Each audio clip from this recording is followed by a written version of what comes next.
எவ்வளவு பெரிய மீன். ஓ நீ இங்கதான் இருக்கியா? ஏக்கா இந்த மீன் என்ன பண்ற, நல்லா நோகாம துண்டு துண்டா நறுக்கி மசாலாவை அம்மியில அரைச்சு அப்படியே தூக்கி எண்ணெயில போட்டு பொரிச்சு நம்ம அம்மா வறுத்தா ஒரு 100 வீட்டுக்கு மணக்கும் பாரு.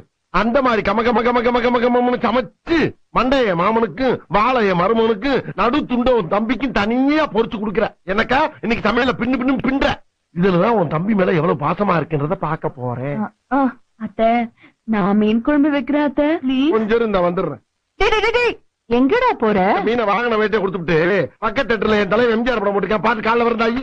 டேய் என்ன சித்தப்பா, நான் மீன் குழம்பு ரொம்ப நல்லா வைப்பேன். நீ நல்லா வைப்பேன்னு என்ன கேரண்டி? நான் கேரண்டிடா, அவர் சமைக்கும் போது நான் கூட தானே இருக்கேன். நம்பலாமா? நம்பலாம். சரிதா வச்சு கொடுத்தா நீயே வாங்கிக்கோ. அக்கா போயிட்டு ஒரு 5 நிமிஷத்துல வந்துருவா.